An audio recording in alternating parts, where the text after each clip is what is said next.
안녕하세요, 아는 오빠입니다.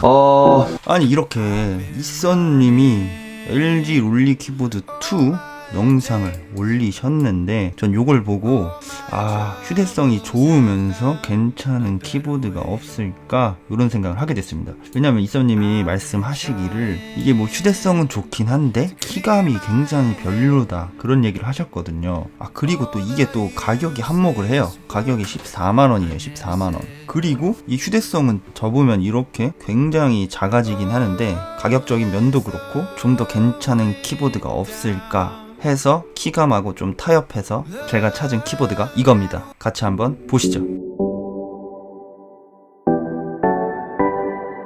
그 첫 번째는 연결 방식입니다. 연결 방식이 일단 블루투스 5.1을 지원하고 멀티 디바이스를 지원을 해요. 그래가지고 한 대, 두 대, 세 대, 네 대까지 동시에 연결이 가능합니다. 그러니까 가령 아이패드, 맥북, 그 다음에 아이패드 또 다른 아이패드, 그 다음에 컴퓨터 이런 식으로 네 대까지 연결이 가능하고 요 세 개는 블루투스로 연결을 하는 것이고 요 마지막 거는 USB를 이용해서 직접 연결을 하는 것입니다. 그리고 이 블루투스 간의 거리는 33피트, 그러니까 10m까지 지원을 합니다. 이 연결 거리가 10m이기 때문에 스마트 TV 같은 거를 이용을 해서 리모컨 형식으로 이용을 하셔도 충분히 괜찮고 여러가지 환경에 맞게끔 거리 제약이 10m니까 충분히 이용하실 수 있을 거라고 생각을 합니다. 그리고 연결 방식이 나온 김에 이 멀티 페어링이 되는 게 굉장히 큰 장점입니다. 그러니까 무슨 얘기냐면은 멀티 페어링이 뭐냐면은 이렇게 맥북을 연결을 해서 사용을 하다가 이쪽에 타이핑할 일이 생겼다. 그러면 바로 버튼을 눌러가지고 일로 넘어갈 수 있는 겁니다. 우선은 이 아이패드에 저는 1번으로 연결을 해보겠습니다. 페어링 할 때는 펑션 키를 누르고 그 다음에 C를 딱 누르면 페어링 모드로 진입을 합니다. 여기 보시면은 깜빡깜빡 하는 걸 볼 수 있고 이 상태에서 여기를 보시면은 요렇게 떠요. 아이클레버 BK05 키보드. 이걸 딱 눌러주면 블루투스 연결이 됩니다. 그럼 이쪽에 연결이 됐는데 한번 보시죠. 여기서 지금 이렇게 타이핑을 할 수가 있는 겁니다. 제가 여기서 타이핑을 이렇게 하면은 여기에 바로 타이핑이 되는 걸 볼 수가 있죠. 이 상태에서 나는 이쪽으로 넘어가고 싶다. 그러면은 2번에 저는 등록을 해놨기 때문에 펑션 2를 딱 누르면 이쪽은 끊어지고 이쪽으로 연결이 되는 거예요.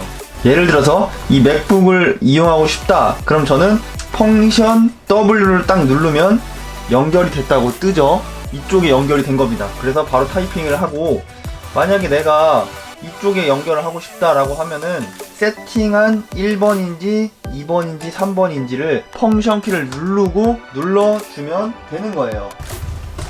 지금 됐죠? 여기 지금 타이핑이 되고 있습니다. 이렇게 넘어갈 수가 있고 마찬가지로 만약에 이쪽 아이패드에 연결을 하고 싶다 그러면은 펑션 3번 저는 하고 페어링 모드를 눌러주겠습니다. 그러면 여기 또 뜹니다. 이걸 또 해서 연결을 하고 마찬가지로 여기서 이제 타이핑을 하면 또 바로바로 입력이 됩니다. 이게 멀티 페어링이 돼야만 가능한 기능입니다. 이게 굉장히 좋고 총 3대까지 멀티 페어링이 지원을 하고 마지막 하나도 되는데 얘는 USB를 연결해가지고 직접 연결하면 이용할 수 있습니다. 그래서 총 4대까지 동시에 사용이 가능합니다. 만약에 이 멀티 페어링이 안 된다고 했을 때는 하나밖에 안 되기 때문에 여기 페어링 모드를 바꿔주고 먼저 여기 연결한 다음에 이쪽으로 옮기고 싶다 그러면은 또 여기서 연결했던 걸 중단시키고 다시 페어링 모드 들어가서 이쪽에 또 연결을 해야 되는 거예요. 너무 불편하지 않습니까? 이 멀티 페어링 모드가 굉장히 중요합니다. 그래서 이게 굉장히 마음에 들고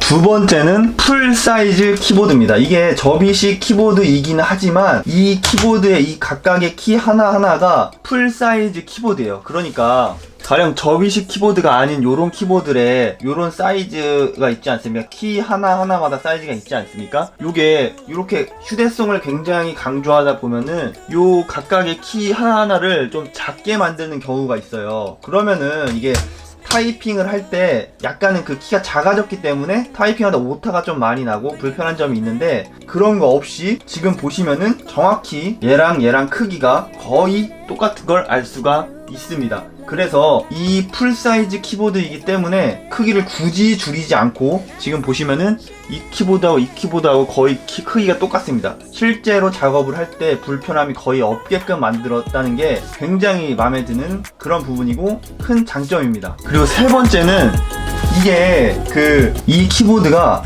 가위식 키보드를 그대로 채택을 했습니다. 요게 가위식 키보드가 요 약간 가위 모양으로 돼서 요 안에가 이게 눌렸을 때 이렇게 접히게 돼 있는데, 요게 애플 정품 키보드인데 요런 것 같이 휴대성을 강조하다 보면은 요게 가위식 키보드 방식이 아니라 약간 독특한 그만의 방식을 조금 다른 가위식 키보드가 아닌 다른 방식을 좀 적용을 하게 돼요. 그래야 이게 부피도 좀 줄어들고 그 다음에 이 두께도 좀 줄어들고 휴대성을 좀 높일 수가 있거든요. 그렇게 되다 보면 좀 키감이 조금 별로인 그러한 평가를 받을 확률이 높아요. 근데 이 키보드는 가위식 키보드, 그 두께나 부피가 조금은 증가하지만 그래도 타건감을 살리기 위해서 그대로 가위식 키보드를 채택을 했습니다. 저는 그 부분이 굉장히 만족스럽습니다. 괜히 휴대성 높인다고 해서 이거를 가위식 키보드가 아니라 이상한 좀 다른 독특한 방식을 채택을 하다 보면은 휴대성은 높아지고 두께는 줄어들었지만 몇 미리 정도 줄어들었지만 이 타건감이 불편하다 보면은 이거를 오래 쓰질 못해요. 그러면 좀 작업의 효율성이 많이 줄어들고 사실 불편하다 생각이 드는데, 그런 거 없이 정통 방식의 웬만한 키보드에 많이 쓰는 가위식 키보드를 채택을 했기 때문에 이 타건하거나 이런 데 있어서 굉장히 마음에 드는 부분입니다. 그리고 네 번째는 이게 iOS도 되고 안드로이드 되고 그 다음에 윈도우도 되고 다양하게 지원을 합니다. 지금 iOS, 안드로이드, 윈도우 이렇기 때문에 이게 꼭 아이폰이나 아이패드 말고도 안드로이드 폰에도 잘 적용이 되기 때문에 해당 기능에 맞는 각각의 기능들이 있어요. 그것들을 이용하면 편리하게 쓸 수 있다는 그런 부분이 굉장히 장점입니다. 그리고 지금 제가 맥을 쓰는데 맥도 충분히 가능하고 지금 보시다시피 아이패드도 가능하고 심지어 안드로이드까지 가능한 점은 굉장히 큰 장점이라고 할 수가 있습니다. 그리고 다섯 번째는 제 불을 다 껐는데, 왜 불을 다 껐냐면 이게 지금 보시면 백라이트가 지원을 합니다. 그리고 이 백라이트 지원하는 것 뿐만 아니라 밝기 조절도 돼요. 이게 펑션, 알트, 그 다음에 방향키를 누르면 색깔도 3가지 색깔을 지원을 합니다. 파란색, 붉은색, 녹색 이렇게 3가지 종류를 지원을 하고, 그 다음에 이것뿐만 아니라 밝기도 펑션 알트키를 눌러주면 아예 끄던가 살짝 밝기를 올리던가 한 번 더 누르면 더 밝아지는, 요 두 키를 누르고 있으면 요렇게만 하면은 밝기 조절, 요거 누른 상태에서 이 위아래로 눌러주면은 색깔까지 조절이 가능합니다. 이게 이 키보드가 그렇게 비싼 키보드는 아니지만 이렇게 세세하게 밝기 조절도 되고 색깔까지 3가지 컬러까지 지원한다는 점에서 저는 굉장히 큰 점수를 주고 싶습니다. 요게 지금 가격은 아마존에서 약 50불 정도에 구매를 할 수가 있고, 약 우리나라 돈으로 한 5만원 정도 되죠. 직배송은 안 되는 걸로 알고 있는데, 아쉽게도 직배송은 되지 않기 때문에 배송 대행지를 이용을 하셔야 됩니다. 직구하는 방법은 제가 영상을 만들어 놓은 게 있으니까 참고를 하시면 될 것 같습니다. 그리고 일곱 번째 사용 편의성은, 저는 이렇게 카페 같은 데 가거나 뭐 작업실에 갔을 때 이제 아이패드도 이제 트랙패드가 가능하지 않습니까? 그러니까 이런 키보드, 접이식 키보드로 해서 휴대성을 굉장히 높인 키보드 하나랑, 그리고 요 트랙패드 하나 챙겨가지고 이 아이패드랑 이렇게 타이핑도 하고 맥으로 넘어와서 타이핑도 가능하고, 그리고 이 트랙패드도 같이 쓸 수 있고 부피도 많이 차지하지 않고 이렇게 되는 부분이 왔다 갔다 쓸 수 있는 부분에서 굉장한 큰 추천을 드리고, 사이즈 한 번 더 비교를 해보자면은 지금 보시면은 이렇게 거의 트랙패드랑 사이즈가 거의 일치합니다. 조금 더 크긴 한데 거의 차이가 없고, 이 정도 사이즈면은 키보드로서 작은 부피이기 때문에 굉장히 큰 메리트가 있고, 두께는 조금 두껍긴 하지만 여기는 원래 트랙패드가 얇기 때문에 이쪽이 조금 더 두껍지 않습니까?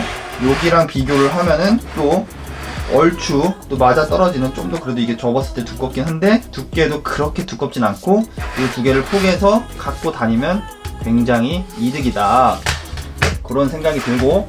그리고 이제 단점 그 첫 번째 단점은, 이게 여기 보시면은 여기 힌지 때문에 약간 여기는 높기 때문에 여기로 갈수록 좀 더 낮아지지 않습니까? 그러니까 여기에 경사가 좀 이렇게 진단 말이에요. 이렇게 요 끝으로 갈수록 많이는 아닌데 한 몇 미리 정도 경사가, 여긴 더 높고 여긴 더 낮아가지고 약간의 경사가 지는데, 그래서 타이핑을 할 때 조금 여기서 한 이 정도 쓰면 눌렀어야 되는데 좀 더 깊이 눌러야 된다. 여기가 낮으니까, 대지가 낮다 보니까 그런 부분이 약간의 단점으로 다가왔는데, 말씀드렸다시피 이게 그렇게 막 엄청나게 푹 꺼진 게 아니기 때문에 큰 단점 아니라고 생각을 하지만, 처음 썼을 때 약간의 적응이 필요할 수 있다, 그런 부분 하나 말씀드리고, 두 번째 단점은, 이게 맥북을 주로 쓰셨던 분들은 요게 요쪽이 커맨드 키고 여기가 옵션 키고 컨트롤 키고 여기가 펑션 키입니다. 요 키 배열이 익숙할 텐데, 지금 여기서는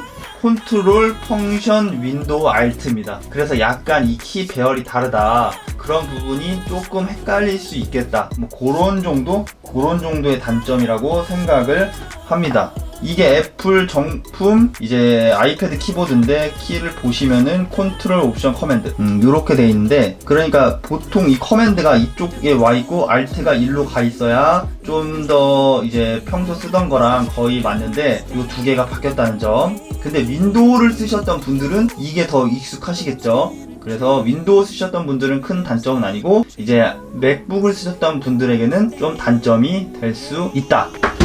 이제 그거 빼고는 이 키보드랑 이제 트랙패드 있지 않습니까? 이제 애플에서 너무 비싸게 아이패드용을 출시를 했기 때문에 차라리 그 45만원짜리 사지 마시고, 요거 한 5만원 돈 해가지고 요거 하나랑 트랙패드 요거 하나 해서 두 개를 들고 다니시는 걸 차라리 추천드리겠습니다. 그러면은 요거는 맥북에도 쓸 수 있고 아이패드에도 쓸 수 있고, 또 아이맥을 사시면 또 아이맥에도 쓸 수 있고, 이 범용성이 있는데, 그 45만원짜리 사면은 아이패드에만 쓸 수 있기 때문에 차라리 이 두 개를 쓰면은 훨씬 이득이지 않을까, 그런 생각을 합니다. 오늘은 여기까지.